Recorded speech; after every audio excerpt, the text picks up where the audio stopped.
Fala galera, eu sou a Emily Medeiros, professora de Física, e hoje a gente vai comentar um pouquinho mais sobre o universo. A gente já falou um pouco sobre ele lá na aula de gravitação, que era o estudo dos corpos celestes, e lá a gente comentou um pouquinho sobre o universo. Aqui a gente vai continuar esse estudo, ok?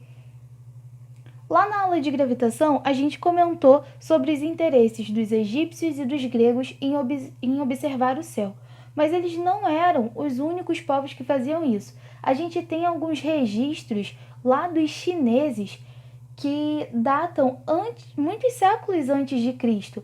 E nesses registros eles contam, eles descrevem os eclipses, os meteoros, os meteoritos, e isso reforça para a gente a ideia de que o céu e o universo já intrigam o homem há muitos anos. E ele estava sempre ali procurando respostas, procurando entender como aqueles fenômenos aconteciam. Com o passar do tempo, as civilizações foram percebendo que nem todos os dias eram iguais. Existiam dias com climas mais secos, dias com climas mais úmidos, e eles perceberam que havia uma diferença. E eles começaram a ter uma necessidade de contar esses dias, de contar esse tempo, de descrever de quanto em quanto tempo aquela região ficava com determinadas características climáticas, de quanto em quanto tempo aquela região ficava com determinadas características no solo. Então eles começaram a ter a necessidade de marcar o tempo. Então eles começaram a utilizar calendários, tá? Os dois principais modelos de calendários eram os calendários solares e os calendários lunares. Qual é a diferença entre eles dois? Os solares vêm da movimentação da Terra ao redor do Sol, então eles marcavam os dias a partir dessa movimentação da Terra. E aí, quando a Terra completava uma volta ao redor do Sol, né, ali formando 365 dias e 6 horas, eles completavam um ano. Já os calendários lunares se baseavam na movimentação da Lua ao redor da Terra, e eles observavam as diferentes fases da Lua enquanto ela se movimentava ao redor da Terra. Esse movimento da Lua dura em torno de 29 dias e meio, tá? Então, para completar um ano, eles tinham 12 ciclos de fases lunares. Outra coisa que é de extrema importância é, novamente, prestar atenção, virar os nossos olhos para a Grécia Antiga. A Grécia é considerada o berço da filosofia e da ciência. No século VI, mais ou menos, antes de Cristo, ela passou por uma intensa fase de mudanças idealistas. Como assim? Até então, a Grécia era muito baseada, era muito regida pela mitologia grega. A galera acreditava muito nos seus deuses e que as coisas ocorriam daquela maneira, que as coisas aconteciam ao nosso redor, no céu, no universo, daquela maneira, pela vontade desses deuses. A partir ali, mais ou menos, do século VI a.C., começou uma onda, uma ideia de tentar buscar a justificativa desses fenômenos, desses acontecimentos, não mais através da mitologia, mas agora através da razão. Então é muito importante olhar para a Grécia nesse momento, porque é ali que começa a surgir os fundamentos da astronomia, tá? Os gregos começam a tentar entender o que acontece no universo agora pela razão. Nesse processo vão surgir vários filósofos e eles vão afirmar várias teorias que vão se complementando ao longo dos anos até a gente chegar na ideia de universo que a gente tem hoje. Então eu separei aqui para vocês, de forma cronológica, os filósofos que eu achei mais relevantes, que contribuíram aí de forma mais intensa para o modelo que a gente tem hoje. O primeiro filósofo é o Tales de Mileto. Ele foi responsável por introduzir esses fundamentos da astronomia e também da geometria lá na Grécia. Então ele foi um dos primeiros a participar dessa ideia de tentar enxergar as coisas que aconteciam e justificá-las pela razão. Então ele já estava ali se distanciando um pouquinho da mitologia e tentando justificar os fenômenos através da razão. Ele foi um dos primeiros filósofos a propor um modelo de universo. porque até então ninguém tinha parado para estruturar um modelo, tá? Nem o geocêntrico, nem o heliocêntrico, ele foi uma das primeiras pessoas a estruturar, a propor uma estrutura de modelo de universo. Esse modelo de universo proposto pelo Tales de Mileto era muito baseado em dois pilares. Primeiro, baseado na movimentação dos corpos. Ele observou e, através ali do uso da razão, ele propôs um modelo de universo. E o outro pilar era justamente a vontade dos deuses. Então, o Tales de Mileto é uma grande representação do que estava acontecendo na Grécia naquele momento. A Grécia estava muito dividida. Parte da Grécia acreditava que as coisas aconteciam pela vontade dos deuses e outra parte da Grécia queria buscar justificativas através da razão. Então, quando surgiu essa ideia de justificar coisas através da razão, ela não acabou com a mitologia da Grécia, tá? Ela não eliminou essa mitologia. Por um tempo aí coexistiram esses dois grupos. O grupo que queria buscar respostas na razão e o grupo que queria buscar respostas na mitologia. Nesse momento da Grécia, em que a galera estava começando a justificar os fenômenos naturais através da razão, surgiu um ramo da filosofia que se chamava filosofia natural. Ela buscava justamente isso, observar a relação do homem com a natureza e com os seus fenômenos. Com o passar do tempo e com essa ideia de justificar as coisas através da razão, essa filosofia natural começou a ser muito mais, não mais matemática, mas ela começou a usar muito da matemática, usar muito de experimentos para poder comprovar as suas ideias, as suas hipóteses, tá? Então a galera criava uma hipótese do porquê daquele fenômeno acontecer e tentava comprovar essa hipótese através de experimentos e através de contas. Essa filosofia natural que estudava a natureza, ela começou a ficar muito mais rigorosa e ela começou a se distanciar das demais filosofias. Enquanto a filosofia estava ali estudando a relação do homem com algum tema, sem se preocupar em comprovar aquilo, a filosofia natural estudava essa relação do homem com a natureza, porém se preocupando com essa comprovação. Por conta dessa preocupação em comprovar, a filosofia natural foi se distanciando das demais filosofias e ela foi crescendo tanto que ela se tornou uma matéria única, uma matéria própria, que é o que a gente chama hoje de física. Então a física que a gente estuda veio lá da filosofia. Ela não veio da matemática como muita gente pensa. Além do Tales, eu destaquei outros filósofos aqui para vocês. E vocês vão ver que alguns nomes aparecem não só na filosofia, não só na física, mas também na matemática. Naquela época, eles não tinham esse rigor de você é físico, então você vai estudar só física, você vai produzir artigos só sobre física. Você é filósofo, você só vai escrever sobre filosofia. Não, todas essas ciências se conectavam, tá? E esses cientistas, esses filósofos poderiam transitar por várias áreas. Então, Pitágoras, por exemplo, vocês estão vendo aqui comigo na física, vocês vão ver em matemática esse ano, vocês vão ver em filosofia no ano que vem. Então, essas pessoas não se limitavam a estudar apenas uma área. O Pitágoras, por exemplo, ele afirmava que a Terra tinha um formato esférico. Até então, a galera acreditava que a Terra era plana. Pitágoras, já há muitos séculos atrás, já acreditava na esfericidade da Terra e depois isso foi comprovado claramente. Ele também ressaltou a importância da matemática para que a gente consiga comprovar as nossas hipóteses. Então, quando eu estou falando de uma teoria, eu não estou me referindo a algo que eu acho que é verdade. Quando eu falo de uma teoria, eu falo de algo que foi comprovado. Eu falo de algo que passou por várias etapas de experimentos, por várias etapas de cálculos, até ser comprovado. Inclusive, eu queria deixar uma sugestão com vocês, uma dica. Tem um seriado, que é a série Cosmos,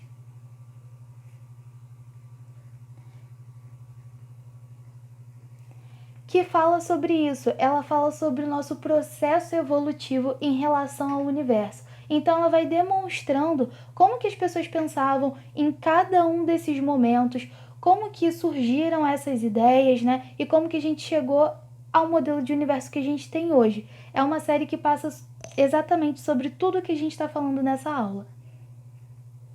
Então, se você está gostando da aula, se você está achando interessante, provavelmente você vai gostar dessa série também. Continuando aí na nossa cronologia sobre os filósofos, veio Filolaus, que foi um filósofo que afirmou sobre a rotação da Terra.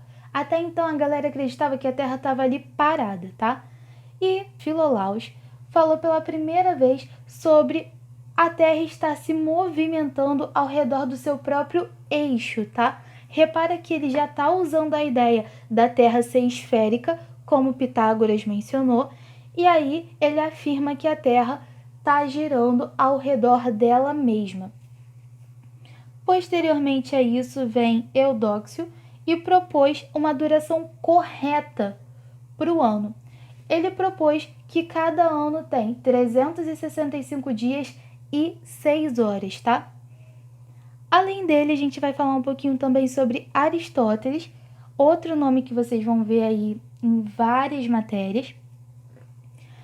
Uma das suas principais contribuições, ele teve muitas contribuições na física, mas uma das principais foi a teoria sobre as fases da Lua. Ele tentou justificar o porquê da gente não enxergar a Lua sempre da mesma maneira, tá? Então ele escreveu aí uma teoria sobre isso, e era uma teoria que até tinha algum ponto ou outro que já foi ajustado, mas era uma teoria muito parecida com a teoria que a gente tem hoje. Além disso, ele reafirma a esfericidade da Terra. Ele reafirma que a Terra é esférica, sim. Não tem nada de plana, pelo amor de Deus. E para afirmar isso, ele usa como exemplo o eclipse lunar. Eu tentei demonstrar aqui para vocês, está meio fora de proporção, né? Mas esse aqui é o Sol. Aqui a gente tem a Terra.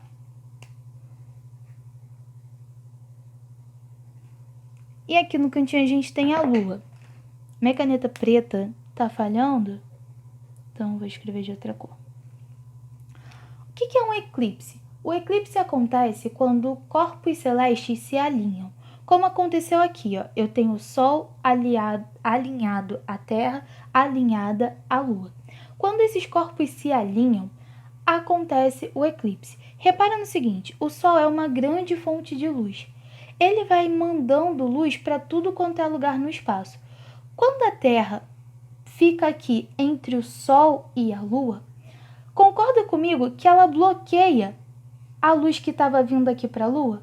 A luz que chegava na Lua é bloqueada porque a Terra está ali na frente. É como se você colocasse um obstáculo na frente dessa luminosidade, dessa lâmpada.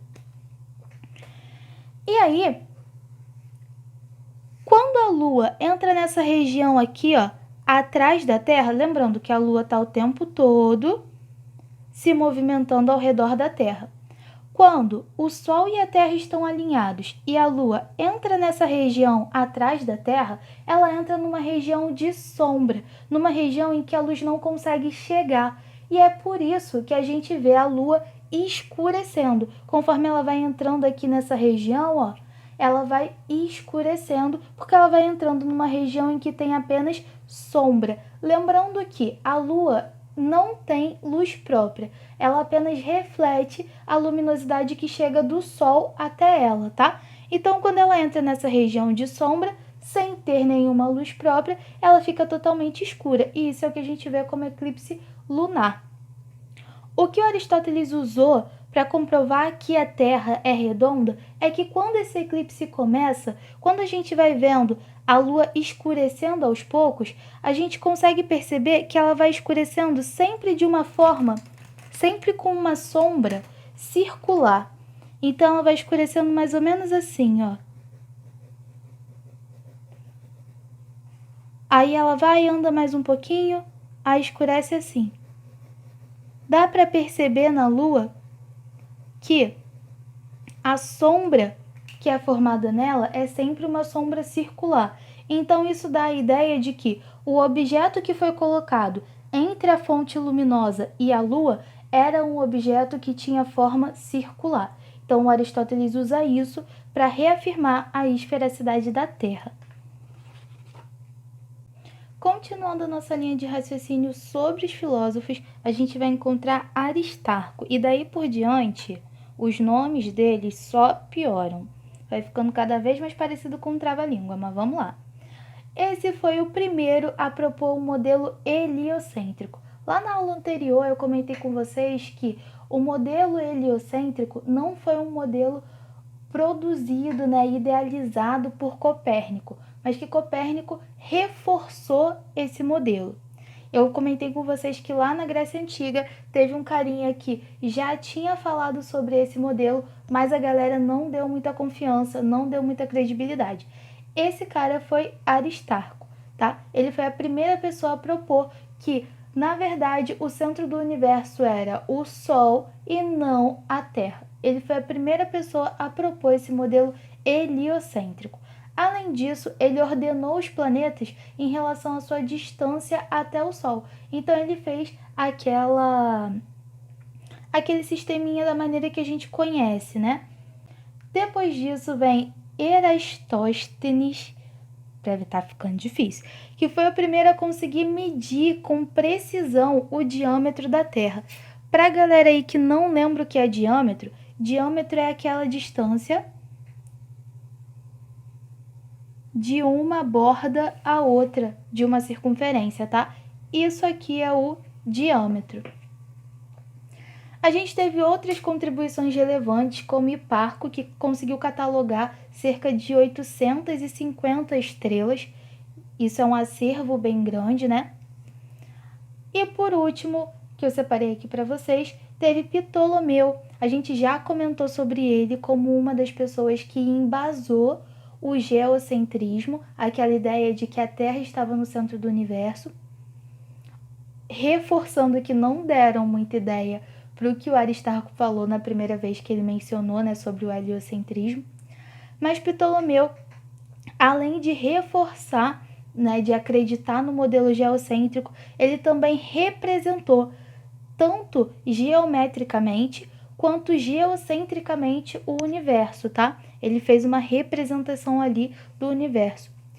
Outra coisa que ele fez também foi deixar um acervo riquíssimo sobre a mitologia na Grécia, o que nos ajuda muito até hoje a entender como aquele povo pensava, como eles enxergavam o mundo ao seu redor e como era a sua relação ali, com razão e mitologia.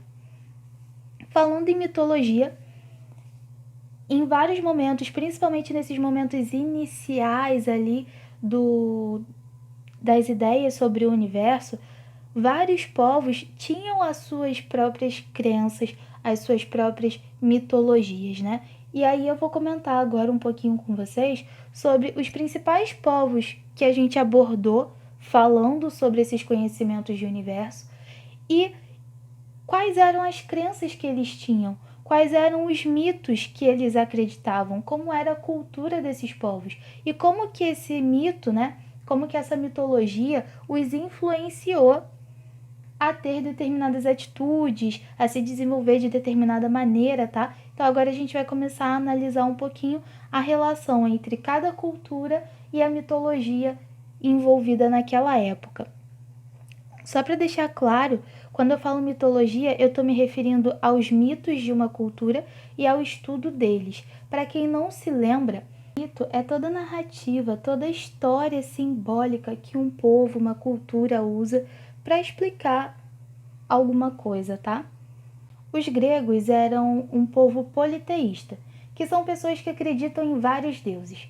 Eles também eram muito curiosos em relação ao início de tudo, a origem da vida, a origem do universo, e eles acreditavam que esses deuses, que eram imortais e eram semelhantes aos homens, que criaram tudo da maneira que eles queriam, e que tudo que acontecia era devido à vontade desses deuses.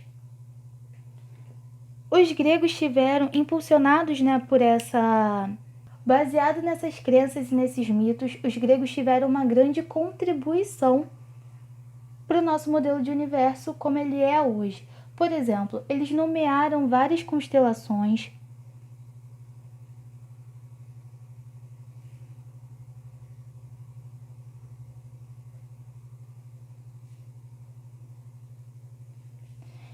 Eles disseminaram a astronomia, que é o estudo sobre os astros.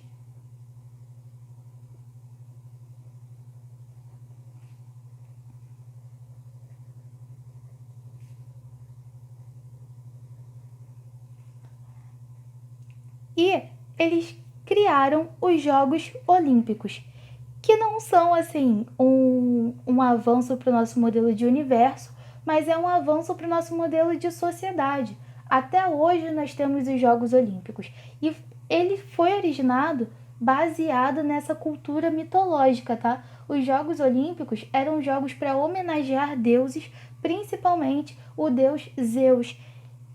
Então isso também é uma herança que a gente carrega lá da Grécia.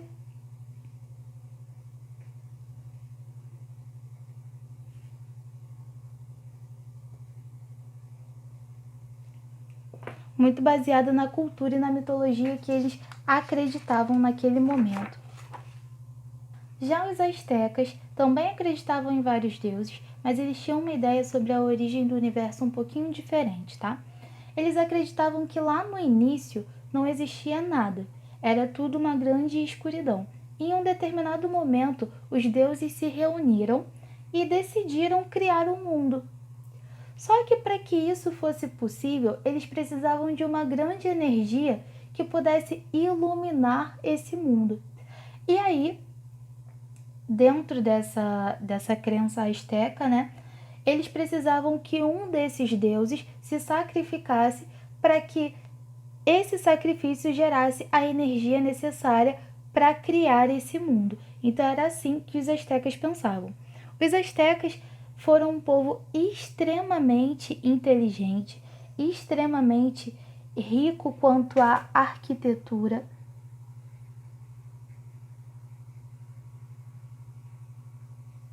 A gente tem várias contribuições deles, a gente tem várias esculturas e pinturas que demonstram como era não só a mitologia asteca, mas também a história desse povo. Eles também tiveram muito destaque na agronomia,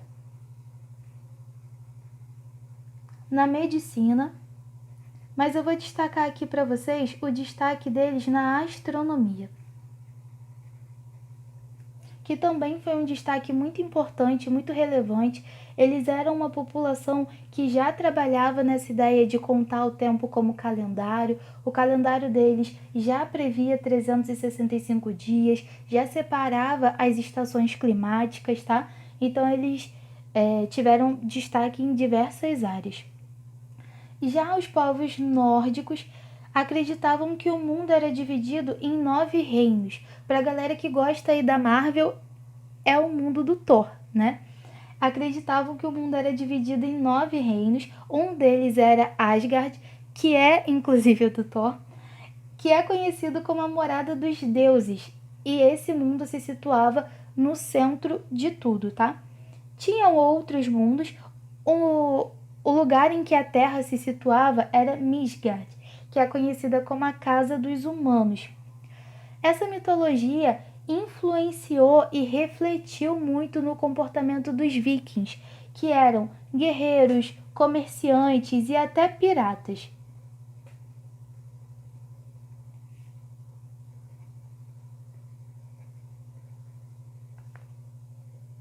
E influenciou o seu interesse em colonizar grandes áreas, tá? Também era um povo que se destacava muito quanto à astronomia. E isso permitiu que eles colonizassem várias áreas da Europa, porque eles conseguiam se localizar muito bem, usando como referência os astros. Já os egípcios acreditavam que o universo surgiu a partir do caos.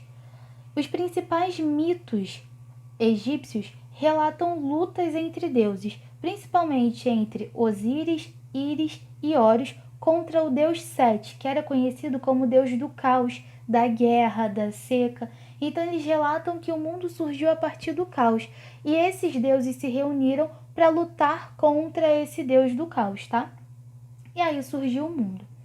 A mitologia influenciava a forma de viver dos egípcios. Eles acreditavam que os reis que comandavam aquela nação eram escolhidos pelos deuses, que eles eram como uma reencarnação desses deuses, sabe? Eles eram o próprio Deus na Terra. Os egípcios acreditavam que os seus reis eram deuses na Terra. Eles se destacaram muito quanto à astronomia,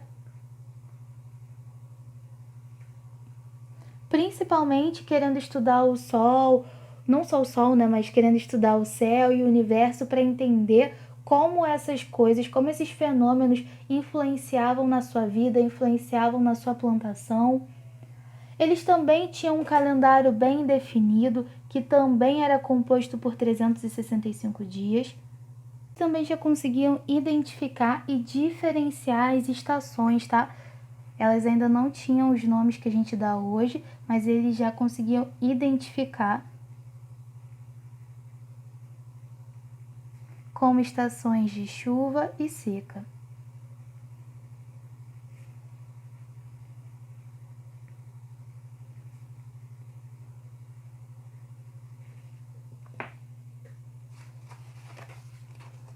Já ia me esquecendo. É isso, galera. Essa foi a nossa aulinha sobre o universo. Eu espero que vocês tenham gostado, que vocês tenham apreciado a temática assim como eu. Sou bem suspeita para falar. E é isso. Se vocês tiverem qualquer dúvida, vocês podem mandar lá pelo Instagram, podem mandar na aula ao vivo, tá?